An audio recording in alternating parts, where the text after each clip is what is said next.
Hey, sports porchers, it's your hockey Jesus, and I'm back finally with the postseason analysis and a congratulatory celebration for the Florida Panthers, back to back champions in the NHL. What an exciting postseason we have had together. Hey, if you don't know who I am, I'm the hockey Jesus. I am trying to spread the good news of hockey everywhere for everyone. As you can see, I've got my Pittsburgh Penguins shirt on. So I tend to give things an analysis in a Pittsburgh kind of way. But I just love hockey and I've been bringing it to you throughout the postseason. I've been loving it. I'm a little sad. I have to admit, I'm a little sad now that the season's over. But if you saw the title, you say, how did they do it? I'm not here to revisit how Florida actually went through each series. I'm here to go the whole way back to the end of the 2024 season after they won their first cup. And I'm going to look at what the Florida Panthers did throughout the whole season to be able to get to a position where they have won the Stanley Cup now 2 times in a row. First, like I said, congratulations to the Florida Panthers. One negative note. Let's just get this out of the way. The ratings supposedly were bad for the Stanley Cup Finals. Keep in mind those statistics do not include. They only include the United States of America, who's watching it here in the U.S. of A. So it's a Florida market, which once again isn't a big market. All the other big markets were out. So take that with a little grain of salt because I promise you, most of Canada was watching. And okay, maybe it was a little less than last year because it's basically the same series over and over again. But I don't think it was a bad series to watch. I do think the last 2 games where Florida just put the pedal to the metal and took it to the Edmonton Oilers. I think that might have turned some people off on the last few games, but overall, Stanley Cup playoffs definitely were, in my opinion, a big success. Maybe some first round busts, but after that, it really got going. And I'd say 4 of the 6 games that were in the Stanley Cup Finals were just absolute classics. So if you missed it, too bad. There's always next year. Some of the Stanley Cup celebrations that are going on. Probably the best one was when they had the cup and Florida fans start yelling, "Thank you, Boston!" Marchand's there and he's jumping in. I don't want to bust on Boston fans because they're actually really good hockey fans up there in Boston. And I know if Sidney Crosby left to win the cup someplace else, I probably wouldn't be bitter, but having them do that and rub it in my face a little bit, I'd be a little perturbed by that. Also, Florida, you won the Stanley Cup 2 times in a row, both on home ice. So jealous of that. Pittsburgh Penguins have never won the Stanley Cup on home ice. Enjoy it because it may never come back around ever again. You're never guaranteed another trip. 3 trips to the road to the Stanley Cup Finals. Don't be complacent because I can tell you the Florida Panthers will not be complacent because look at what they've done. I don't have any spreadsheets today. Full disclosure, no spreadsheets. I'm not going to do it, but I do have a little bit of a Word document that I am going to bring out tonight. And it basically is going through what changes happened at the end of the 2024 season to get the Florida Panthers where they are. And essentially what the Florida Panthers were facing at the end of last season after they won their first cup was they had 10 players that were going to go away. They had to do something with 10 players. They only re-signed 3 of them, and the rest were acquired through changes and through free agencies.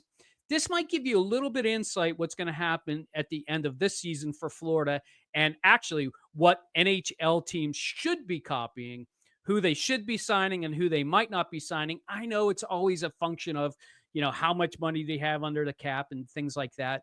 Florida also has 19 million under the cap. So some of the things I say about Marchand may be wrong, but it's just what I'm going by what they did last year. So last year, you can see up here. Okay, so defensive changes.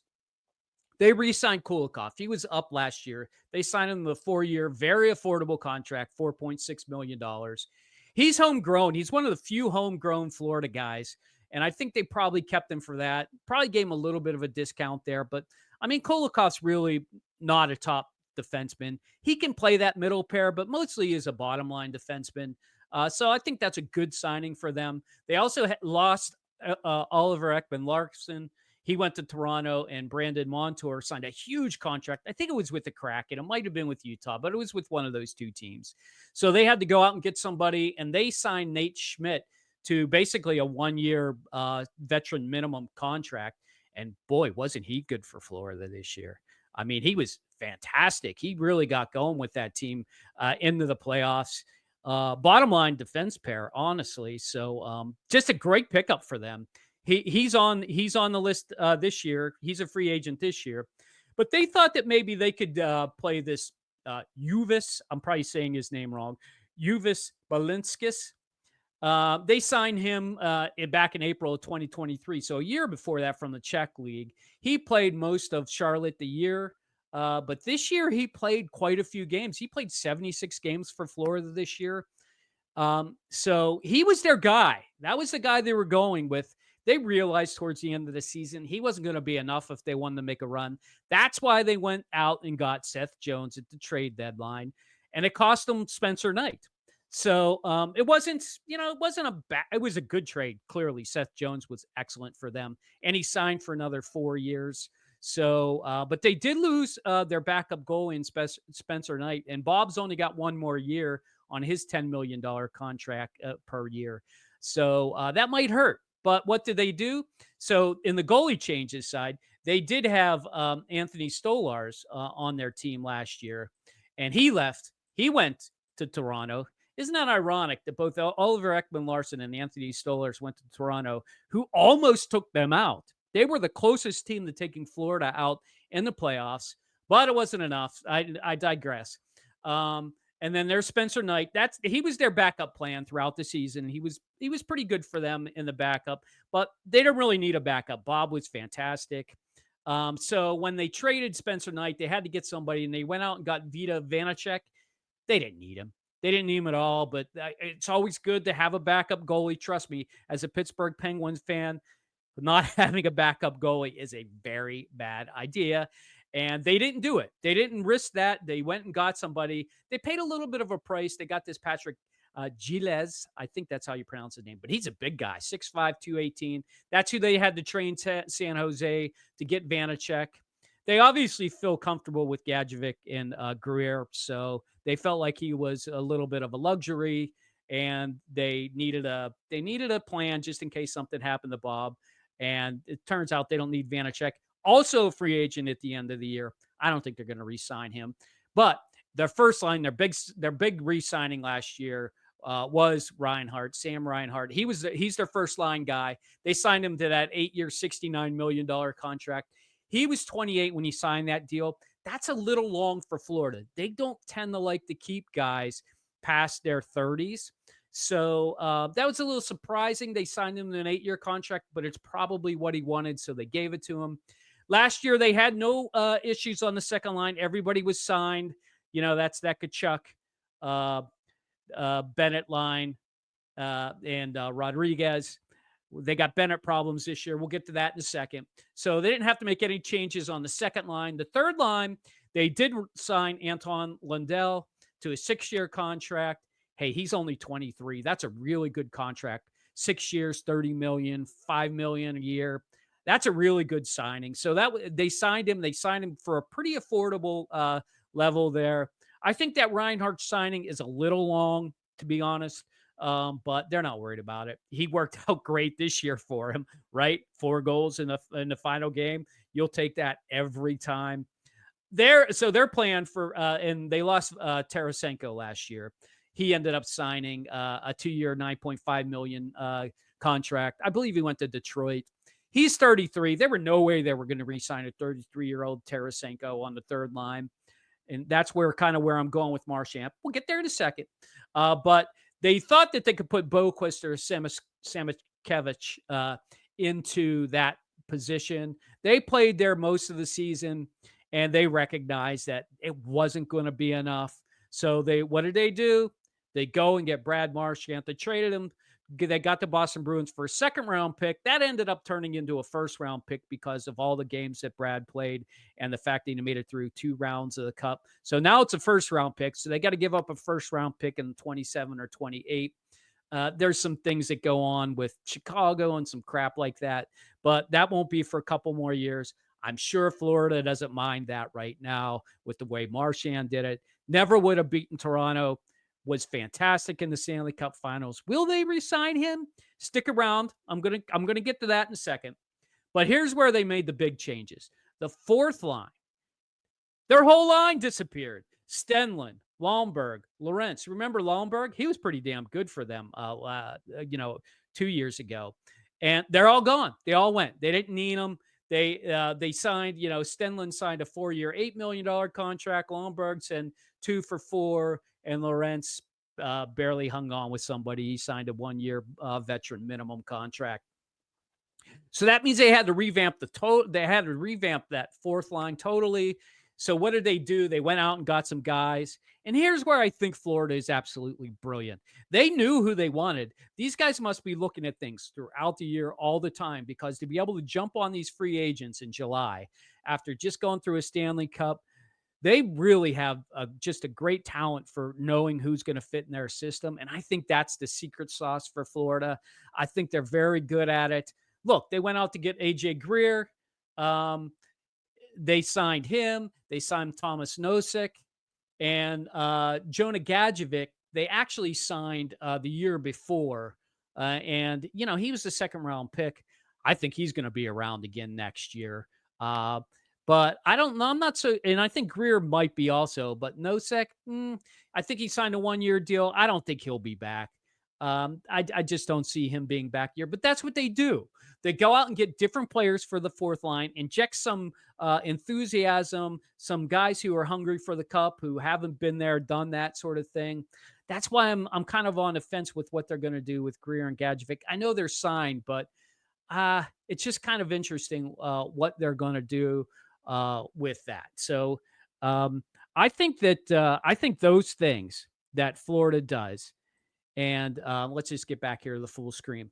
I think what they've done in the offseason, Florida's just been fantastic in the way that they know who to pick up. They know who to keep. They didn't sign terrible contracts. Like I said, that Reinhart contract might be a little long. And I think that overall, I think that they've done a very good job of knowing who to sign and knowing who not to sign. So that was what they did last year. Did a good job of both trading, picking up new guys and letting guys go that they didn't need. Let's look at their free agents for this year. Maybe we can get a sense for where they're going to go here. Let me pull this up. So this is off of Spotrac. That's basically cap friendly. Remember, cap friendly went away thanks to our friends over in Capital Land. So now we got to use this. Anyway, I digress. The big guys here are Ekblad, Marchand, and Bennett, right? These are the guys. They got $19 million. Can they sign them all? I don't know. I just don't think that they're going to sign Brad Marchand. I think his age, 37 years old. I mean, would he sign a 2-year contract with them? I just don't think they want somebody that old playing on that line. Because remember, Reinhardt, in a couple years going to be 30. They don't tend to keep guys 30 or older on the first 2 lines. And that team, Barkov's going to be getting a little bit older. I think they're going to have to go sign somebody young. This is not a news break. I absolutely think they're going to back up the truck, the Brinks truck, to Sam Bennett.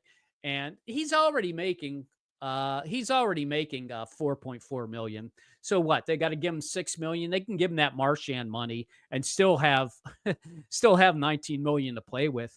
They may go after somebody. Does that mean they're going to sign Ekblad? I don't think so. 29 years old. They do like older defensemen. Their average defenseman age is like 32, 33. So they could keep Ekblad. I mean, it's possible they sign him too. They got the money to be able to do it, but they're going to have to fill some role positions.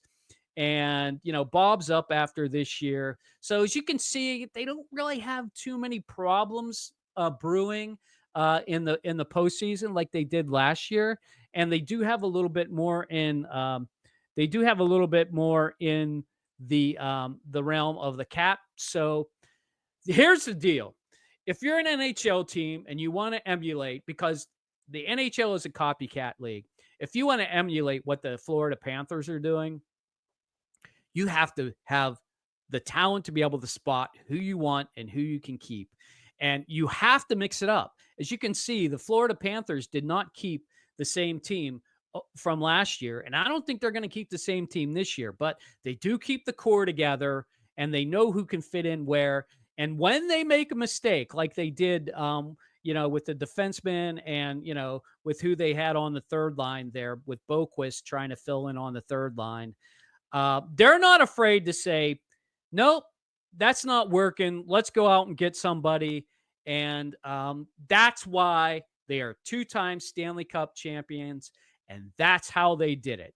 So if you like what you have just heard, I want you to smash that subscribe button. I'm trying to give you a little bit of analysis instead of saying, who who's going to do it. I could go on and on about how I think, Connor McDavid was garbage. I could go on and on about how the defense stopped Matthews and Kucherov and McDavid year after year. But I thought maybe giving you a little bit of a sense of what they do in the offseason is important because let's face it, we're in the offseason now, and this is when teams make their moves. We got the draft coming up June 28th. That's right around the corner. It's a week from tonight. I'm dropping this on Saturday. And, 10 days from now, teams are going to be switching it up. It's the free agency, boys. So that's why I'm giving you this analysis on what Florida did because it's a copycat league. Let's see what the other teams do to try and emulate what Florida did 2 times in a row. Congratulations, Florida. Enjoy the cup. Remember, it's not guaranteed. You get to keep it forever. You may never see this again in your lifetime. But I hope you enjoy it. I hope you enjoy the whole offseason. I'm going to be here mostly with Pittsburgh Penguins stuff. So you hit that subscribe button, all you Pittsburgh Penguins fans out there. Me and a counselor will be back looking at the draft from a Pittsburgh Penguins view this week. So until then, I want you to enjoy your beautiful days out there. I'm sorry to say it's the end of the hockey season, but it is. But I will absolutely catch you in the next one. Later, people.